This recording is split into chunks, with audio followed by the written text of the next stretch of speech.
बोलने वाली बात ये है, देखिए बहुत गंभीर बात है, बहुत सिंपल लग रहा होगा आप लोगों को। हाँ, परमात्मा सम है, भगवान सम है, लेकिन ये बहुत गंभीर बात है। क्योंकि कई बार लोग आप लोगों ने देखा होगा, लोग कंप्लेन करते हैं कि भगवान ने मेरे साथ ऐसा क्यों किया, भगवान मेरे साथ ही ऐसा हमेशा करते हैं, भगवान ने ये किया, भगवान ने वो किया, भगवान की वजह से ही मर्डर हो रहा है, भगवान की वजह से ही सब कुछ हो रहा है, भगवान मतलब सारा आरोप लोग भगवान पे लगाते हैं। और समझ में आ रही, कितने लोग ऐसे भरे पड़े हैं कि भाई लोग आर्गुमेंट करते हैं, देखो भाई केदारनाथ में जा रहे थे बस में, वहां पे धाम वो मतलब तीर्थ यात्रा में बस एक्सीडेंट हो गया, भगवान ने कराया है, कैसे भगवान है तुम्हारे। ये सब आर्गुमेंट सुने हैं आप लोगों ने, कैसे भगवान है, ये दुखी दुख है। यस प्रभु जी सुनिए हैं। बोले बहुत, थे तीर्थ करने जा रहा था लेकिन भगवान क्यों नहीं बचाए। हाँ बहुत लोग आर्गुमेंट करते हैं। तो ये बहुत गंभीर बात है, इतना मतलब इजी लग रहा है हम लोग कि हम ऑन सम है, कौन तो बस कौन सम है, almost everyone complete like this, yes. इसी रेफरेंस में मैंने भागवतम का श्लोक लिया।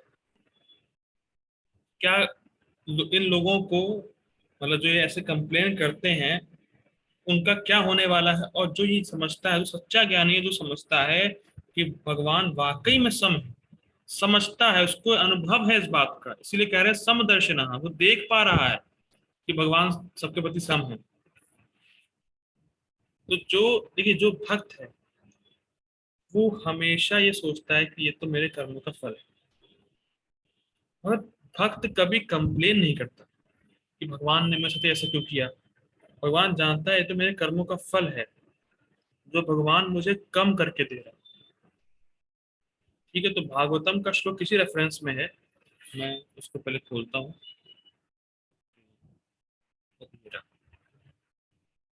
चेंज हुआ स्क्रीन। हाँ प्रभु जी। ये श्रीमद् भागवतम के 10वें स्कंद के 10th canto 14 chapter text number 8, ये ब्रह्मा जी ने बोला है भगवान को डायरेक्ट। तत्तेऽनुकंपां सुसमीक्ष्यमाणो भुञ्जान एवात्मकृतं विपाकम् हृद्वाग्वपुर्भिर्विदधन् नमस्ते जीवेत यो मुक्तिपदे सदाय भाक। तत्तेऽनुकंपां सुसमीक्ष्यमाणो एवात्मकृतं विपाकम् हृद्वाग्वपुर्भिर्विदधन् नमस्ते जीवेत यो मुक्ति सपदे, जीवेत यो मुक्ति पदे सदाय भाक। बहुत सुंदर श्लोक है, देखिए। तत्तेनुकंपाम सुसमीक्ष्यमाणो, हे कृष्ण आप अपनी कब अनुकंपा मेरे पे करेंगे।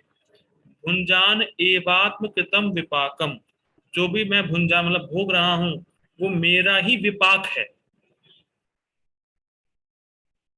विपाक का बहुत सुंदर अर्थ है। विपाक का वैसे ट्रांसलेट पापा जी ने किया है कर्मफल, लेकिन विपाक का जो रियल मीनिंग संस्कृत में है, तो विपाक का मतलब ये होता है, जैसे विपाक का मतलब बोलते हैं आफ्टर टेस्ट, पाक मतलब होता है कुछ खाना, हमने देखा ना, सुनी चाहिए वो स्वपाक भी देखा हम लोगों ने इसी श्लोक में, तो पाक मतलब कुछ खाना, तो विपाक मतलब आफ्टर टेस्ट। भाई जैसे मान लीजिए आप लोगों ने या किसी ने भी बहुत सारा अचार खा लिया, ठीक, तो अब अचार खाने के बाद उसको जलन होगी उसके पेट में, तो वो अचार खाते समय जलन नहीं होगी, अचार जब खा लेगा तब जलन होगी पेट में। तो ये जलन, ये दुख जो आ रहा है व्यक्ति को, ये मेरे ही कर्मों का फल है।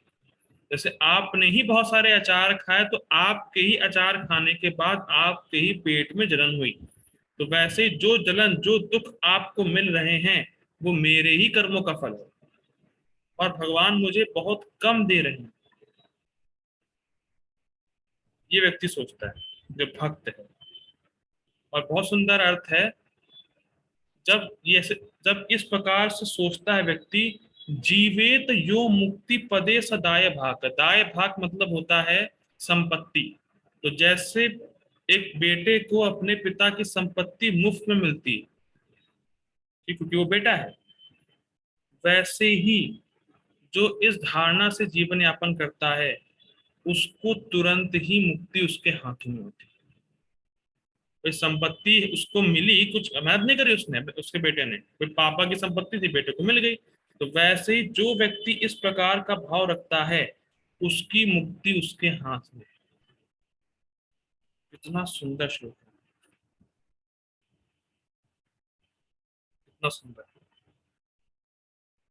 मतलब जो व्यक्ति ये कंप्लेन करना बंद कर दे कि भगवान मुझसे दुश्मनी निकाल रहे हैं भैया, कोई स्पेशल दुश्मनी होगी भगवान से मेरी, ये सब जो गलत धारणा है कि भगवान मुझ पर जाति कर रहे हैं, मुझसे दुश्मनी है भगवान की, मुझे अधिक दे रहे हैं, ये सब से जो व्यक्ति मुक्त है, जीवेत यो मुक्ति पदे सताए भाग, वो भैया उसके हाथ में मुक्ति है, वो इसी जीते जी भगवान के धाम जाने के लिए एलिजिबल है।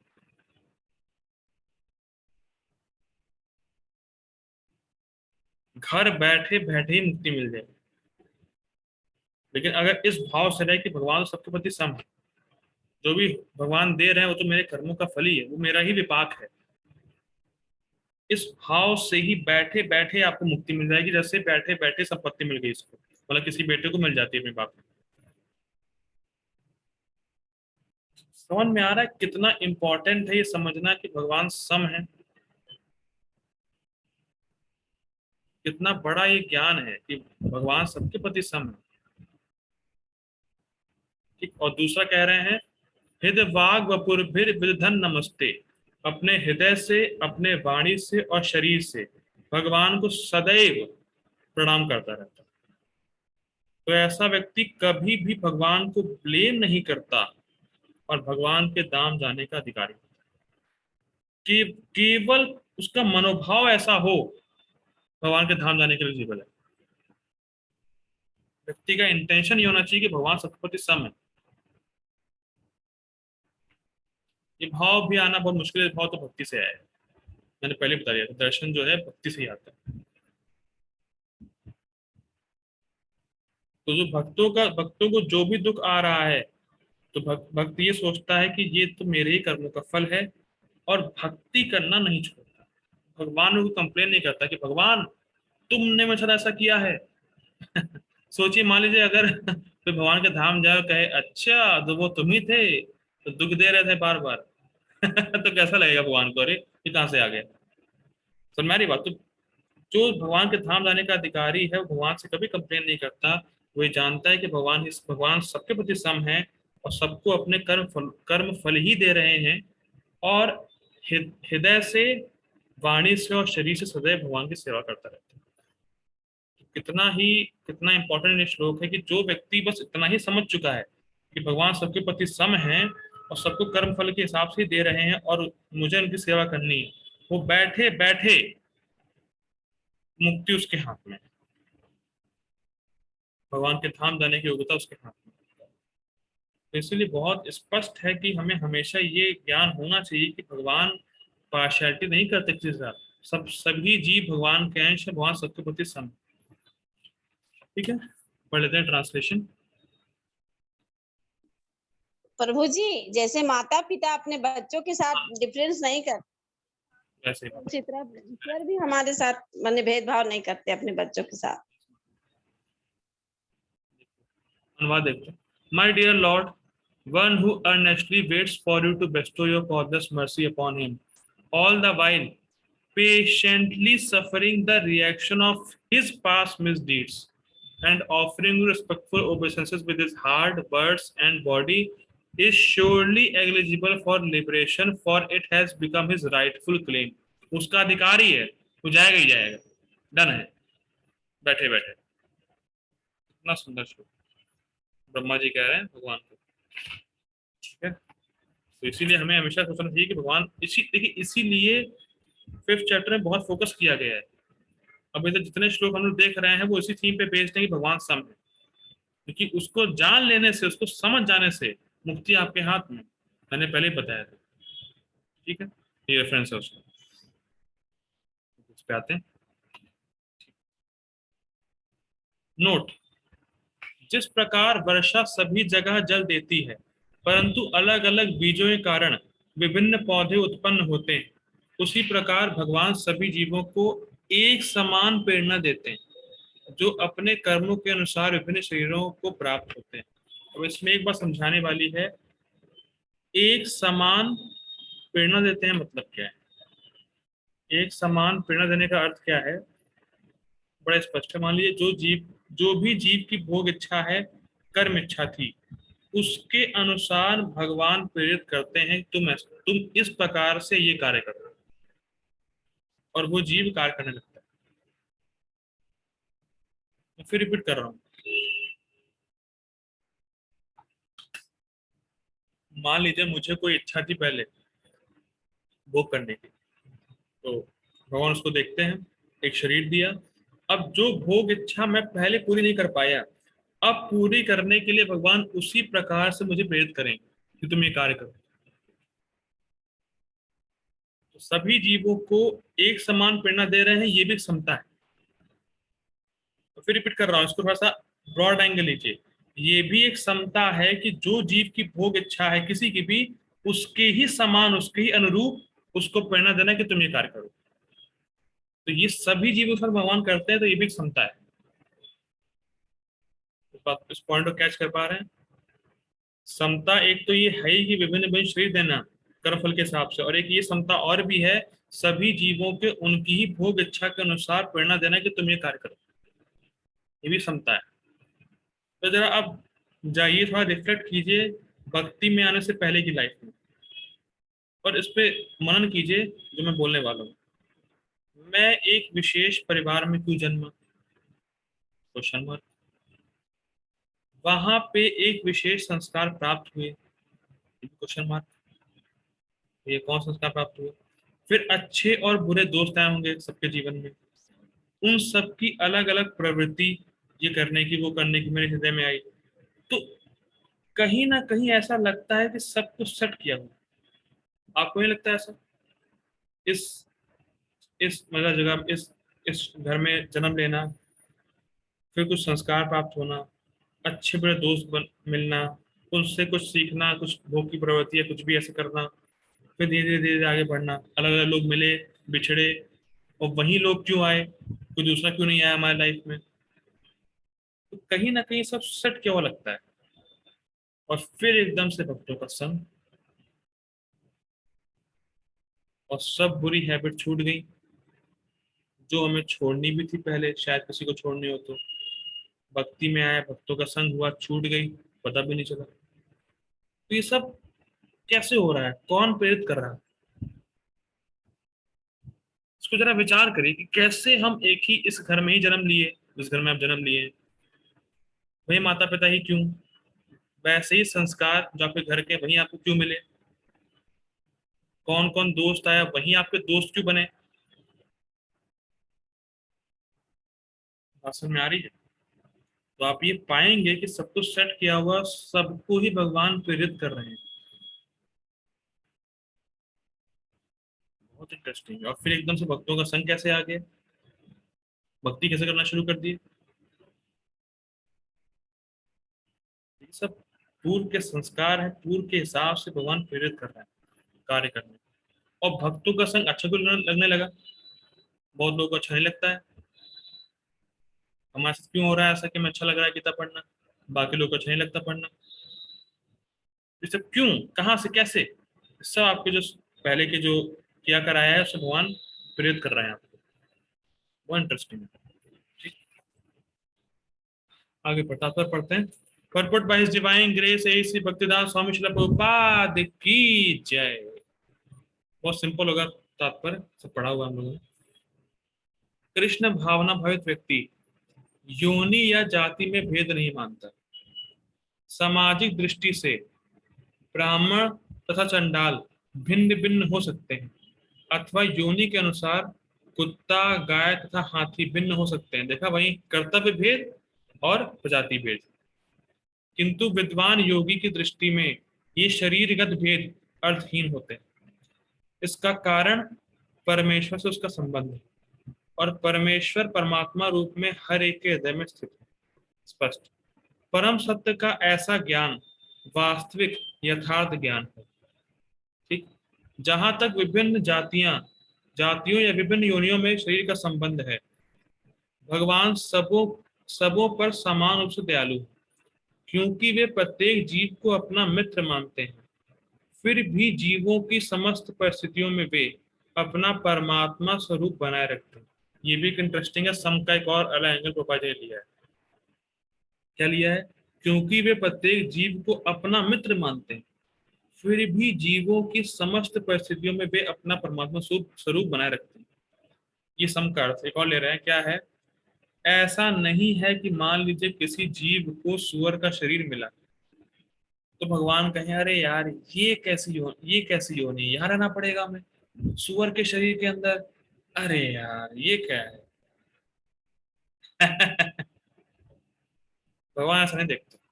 जैसे मान लीजिए कभी कभी ऐसे सुनने में तो आता ही है फिलहाल, तो मान लीजिए किसी परिवार में कोई लड़का निकल गया बिगड़ा हुआ, ठीक है, मतलब संस्कार नहीं मिल पाया, कुछ भी ऐसा रहा कि वो गलत काम में लग गया। माँ बाप क्या कहते हैं? अरे यार ये ना ही होता तो अच्छा होता। सुना है आप लोगों ने? कोई बेटा अगर बिगड़ जाए तो बाप का कहेगा अरे यार इसको पाल के क्या फालतू में गलती कर दी, अब ये है नहीं है कोई फर्क नहीं पड़ता, इसको हटाओ, इसको घर से निकाल दो। ठीक है, कोई बेटा नालायक निकल जाए, बाप सोचता है कि अरे इसको क्यों पैदा करते, गलती करती पैदा करके, इसको अब घर से बाहर निकालो, कुछ किसी काम का नहीं है। सुना है ऐसा आप लोगों ने होते हुए, देखा है, और होता है ऐसा। ठीक। लेकिन भगवान किसी को नहीं त्यागते, यही तो भगवान में अच्छा गुण है। जैसा एक जैसे एक पिता, बेटा नालायक नालायक निकल गया, बेटा किसी काम का नहीं है, कोई काम नहीं कर रहा है, तो पिता कहेगा अरे यार बेकार है इसको पालना पोसना, हटा इसको, मेरा बेटा है ही नहीं, आज से बाहर निकलो, घर से बाहर निकालो।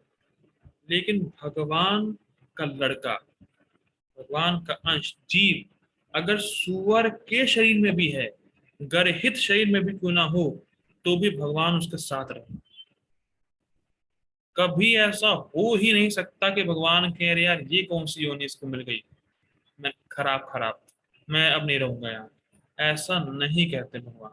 भगवान किसी भी योनि में आप चले जाएं, गर्हित से गर्हित, कीड़े मकोड़ों की योनि में कोई भी जीव क्यों ना हो, भगवान का बेटा क्यों ना हो, भगवान हमेशा उसके साथ रहेंगे, उसको कभी नहीं छोड़ेंगे।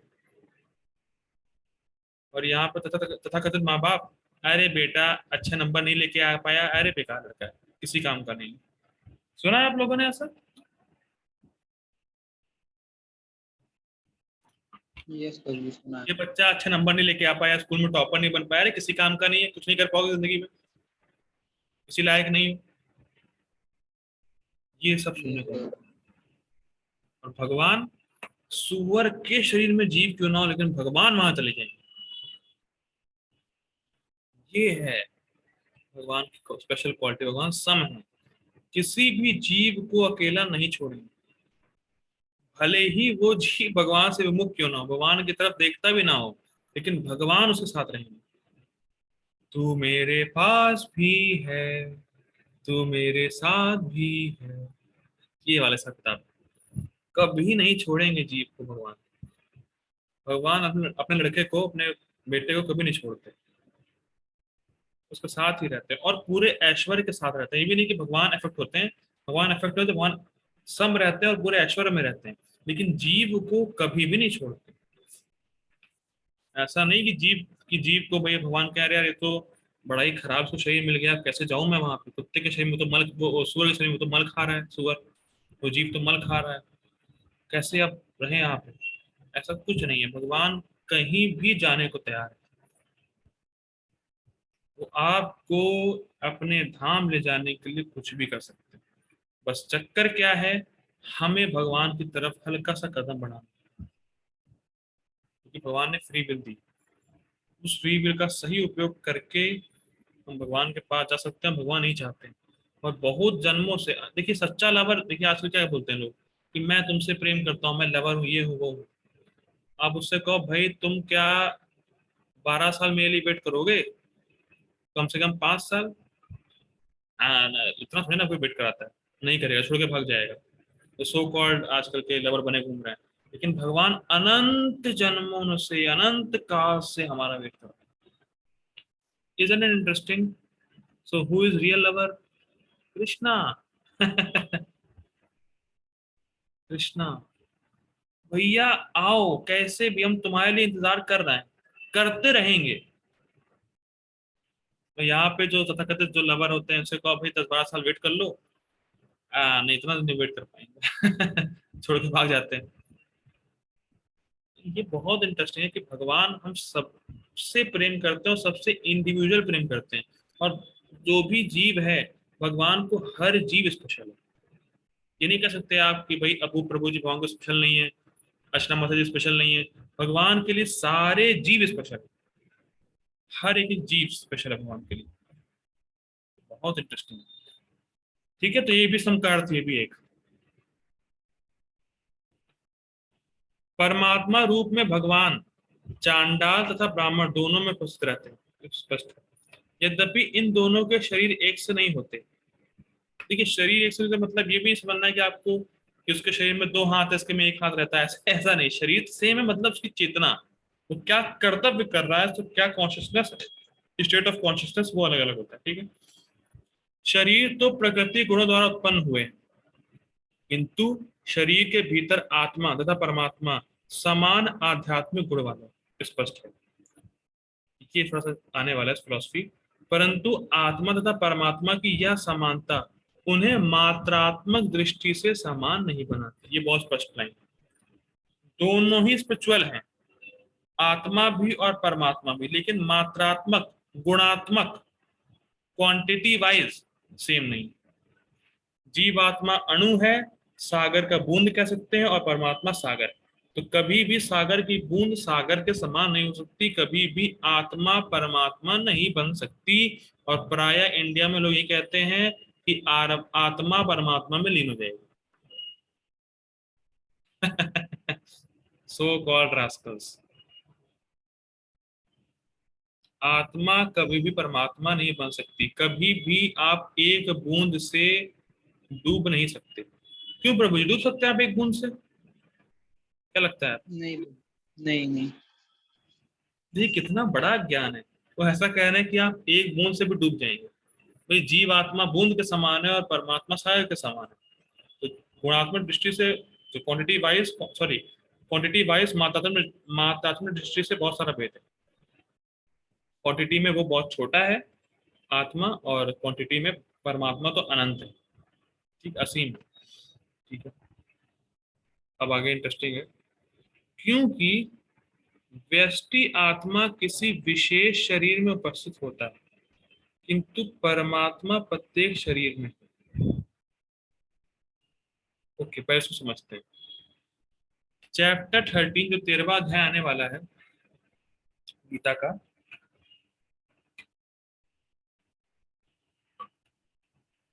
उसमें क्षेत्र और क्षेत्रज्ञ, ये 2 कॉन्सेप्ट आते हैं। क्षेत्र और क्षेत्रज्ञ। क्षेत्र मतलब होता है शरीर, ठीक है, शरीर क्षेत्र है। और क्षेत्रज्ञ मतलब इस शरीर को जानने वाले। तो क्षेत्रज्ञ 2 होते हैं। तो समझिएगा ध्यान से, या तो लिख लीजिएगा इसको। क्षेत्र मतलब ये शरीर, क्षेत्रज्ञ यानी आत्मा और परमात्मा जो इस शरीर को जानते हैं। तो क्या मैं अपने शरीर के सुख दुख को अनुभव कर रहा हूं, सुपेक्षा माता जी? यस प्रभु जी, अनुभव कर रही हूँ। क्या आप अपने शरीर के सुख दुख का अनुभव कर रही हैं?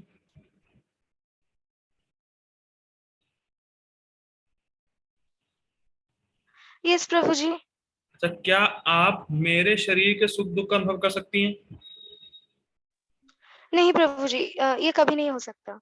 ठीक है, तो कहने का मतलब ये है कि जीव आत्मा एक लिमिटेड अमाउंट में ही, जो उसको शरीर मिला है, सिर्फ उसी का सुख दुख अनुभव कर सकता है।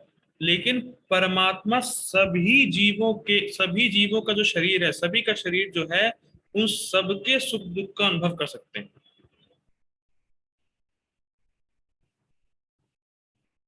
फिर रिपीट कर रहा हूँ, मैं सिर्फ अपने सुख दुख के बारे में जानता हूँ जो मेरे शरीर में हो रहा है।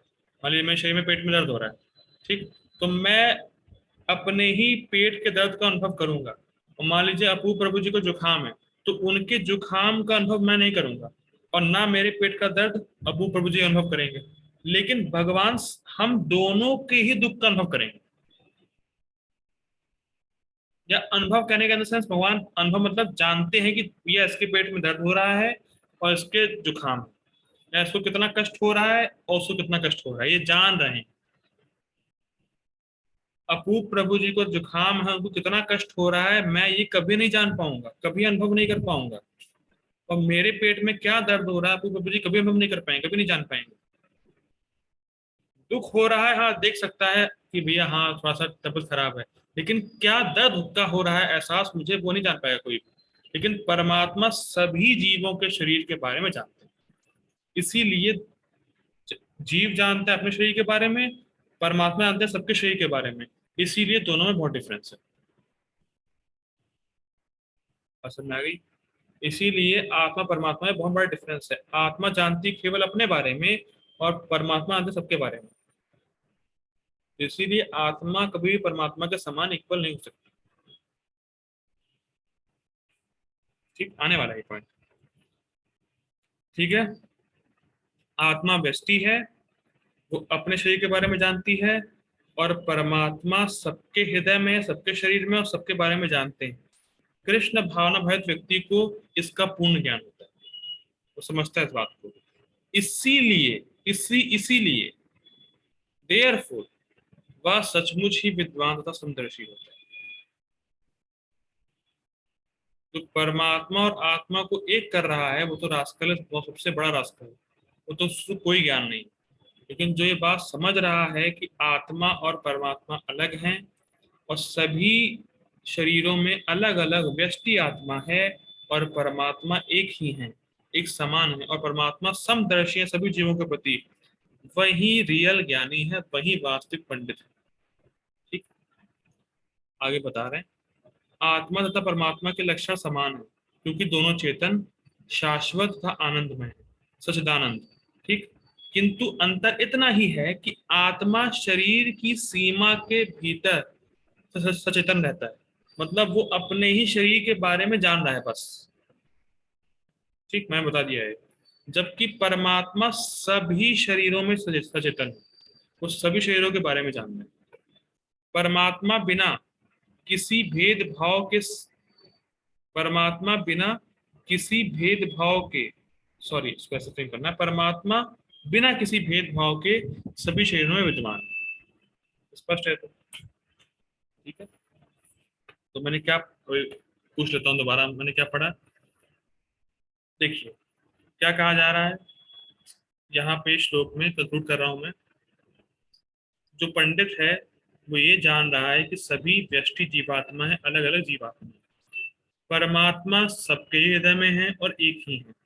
ठीक, बलदेव विद्याभूषण के अकॉर्डिंग वो ये देख रहा है पंडित कि भैया भगवान या परमात्मा सभी जीवों के प्रति सम है और सभी जीवों के पूर्व कर्म फल के अनुसार अलग अलग शरीर दे रहे हैं, लेकिन परमात्मा सम है। ठीक, अब प्रभुपाद जी अपने परपोर्ट में बता रहे थे कि परमात्मा और आत्मा क्वालिटी वाइज तो सेम है, दोनों ही स्पिरिचुअल हैं, लेकिन क्वांटिटी वाइज अलग अलग हैं।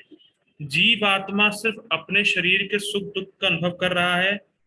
ठीक, सारे ही अलग अलग जीवात्मा अपने अपने शरीर का अनुभव कर रहे हैं, लेकिन परमात्मा सभी शरीरों में है और सभी के शरीरों के सुख दुख का अनुभव कर रहे हैं। इसीलिए आत्मा और परमात्मा में बहुत बड़ा भेद है, आत्मा कभी परमात्मा नहीं बन सकती, और जो इस बात को जानता है वो पंडित है, वो रियल ज्ञानी है। ठीक, ये बताया है आज श्लोक प्रभुपाद जी ने और बलदेव भूषण ने। ठीक है, तो हम लोग अब रुकते हैं। हरे कृष्ण।